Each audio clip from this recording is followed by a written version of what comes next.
Hello and welcome to this episode, and in this episode we discuss about the arithmetic operations that we can carry out in C programming language. So basically the arithmetic operations that we use in C programming language, it's the same as in mathematics. The same four operators that we have, or the same four operations that we have in mathematics. Those are addition, subtraction, multiplication, and division. So let me write down for you the names of these operations.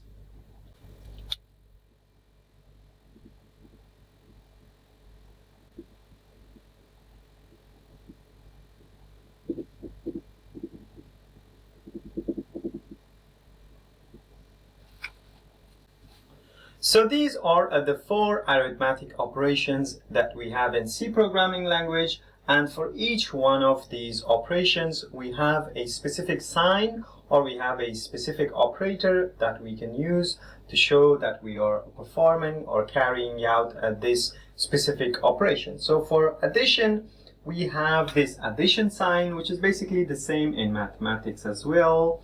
For a subtraction, we have this dash sign, which is basically the same in mathematics. For multiplication, we show it using an asterisk in C programming language. So whenever you see an asterisk, it might mean that there's a multiplication operation happening in there. Though this asterisk might have other meanings in C programming language as well. And for division, we use a forward slash. So whenever you see a forward slash and numbers on two sides of it, that means that there's a division operation happening in that statement. So let me give you an example. For addition, for example, we want to add 2 plus 3. So this is how we're going to write it in C. For subtraction, 3 minus 2. For multiplication, 3 times 2. And for division, 4 divided by 2. And this is how we can write these down in C programming language. So now let's go and head to my computer and do a couple of examples of these operations on my laptop. So here we are on my laptop and we want to do some examples of arithmetics that we saw on board here on my computer and see the results on the computer. So let's go and give a title for this program. We're gonna call it Arithmetics in C, and then we are going to include our preprocessor, hash include stdio.h. This is done. Let's go and create the main function, integer main, void, and the blocks of the main function. And now inside the main function, what we want to do is that to create two variables to hold two numbers. So the first variable is going to be integer variable, integer int 1. We can name it int1, and the value that we're going to provide to this integer is going to be 34. And then we are going to define another integer int 2, and the value for this integer is 56. And then we want to have a few printf statement where we want to print the result of those operations. So we want to write down the result of addition, and then we can put here a conversion specification D, and then asterisk. We want to copy this printf function 4 times, 1, 2, 3, 4, because we have 4 operation here, and instead of addition, subtraction. Here instead of addition, multiplication, and here instead of addition we can write division.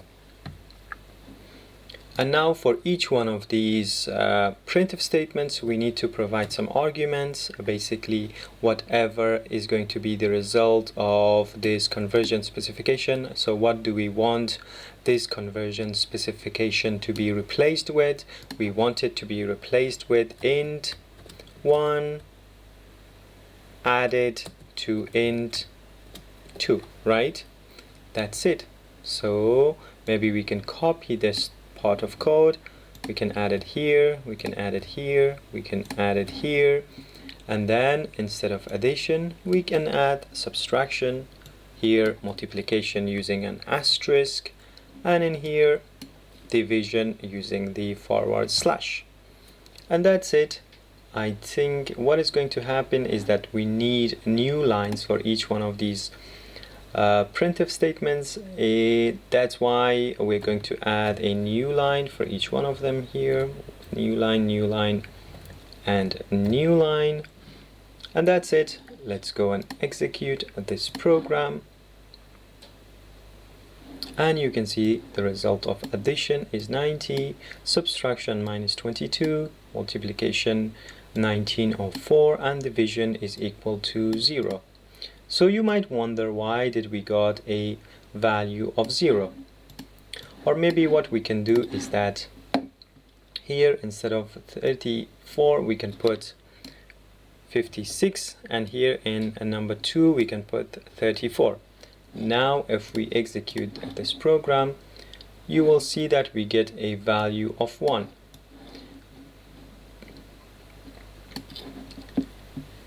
(56) divided by 34, we get a value of 1.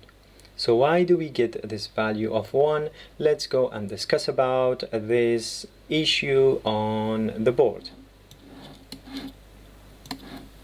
So here we are back on the board, and we want to discuss why did we got the result of 1 when we tried to divide 56 by 34. So we had 56 divided by 34 and we got a result of 1.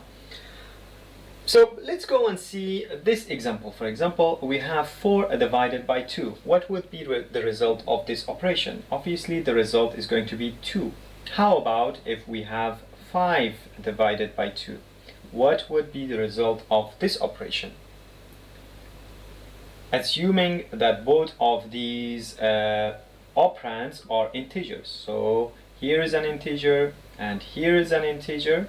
What would be the result of 5 divided by 2? That will still be 2. And if we have 6 by 2, that is going to be 3. But if we have 7 by 2, that is still going to be 3. Because in the operation and the division of one integer number to another integer number, it always yields an integer value. So if one int is divided to the second int, the result is always going to be an integer, and whatever decimal values that we might have here after the whole value, that is going to be emitted. So in here the specific or the correct result, we can't say the correct result, but the expected result would have been 2.5 because we have this decimal value in here, right? 5 divided by 2 cannot be divided wholly. It needs to go to the fractional part. But in integer divided by integer, it always yields an integer value. So the fractional part is always omitted. And that's why when 56 was divided by 34, we got a result of 1. So now we can have 37, for example, divided by 7. What would be the result of this? Let me know in the comments section below. And assuming that these two numbers are both integer. Later on we will discuss about another data type, that is the floating data type, and using floating data type then we will be able to represent decimal numbers where we have fractional parts. But for now, when we're dealing with integer, know that integers are always whole numbers and they do not support the fractional parts. And that's it. Let's go to our computer and see this once again.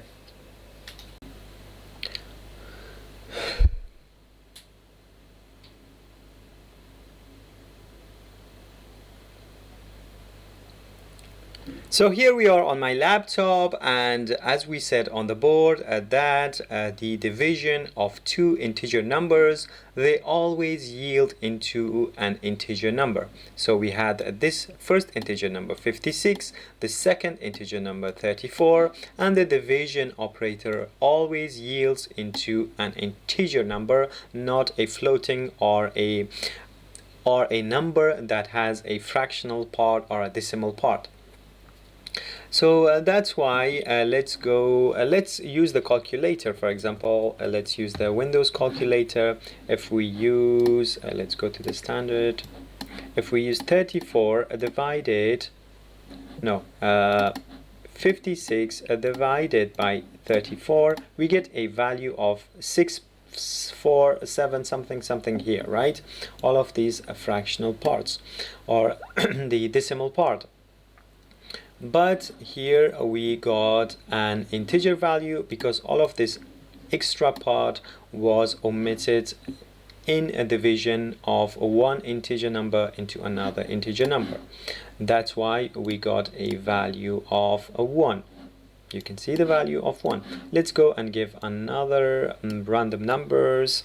67 divided by 23, and let's go and use our calculator once again. Calculator. 67 divided by 23 is equal to 2.9, right? Now if we try to execute this program, we will get the result of 2, and that is because the fractional part in here has been omitted. Now remember that this omission is not a rounding off of this number. So 2.9 is not being rounding off to any number. If it was being rounded off, it would have got 3 into 3. If it was being round off, it would have resulted into 3. So that is not a round off. It is just the omission of the fractional part. You have to remember that the fractional part will be completely omitted. It will not be rounded off. And one last point that you need to remember is that we cannot divide a number by 0. So we can have the dividend or the first part of a division. Here this is called a dividend. This part could be 0, but we cannot have the divisor as a 0. That will result into a fatal error in the program. So for example, in here we can have this part of the division as 0. This is the dividend, right? Let's go and compile, and we will get a normal value of 0.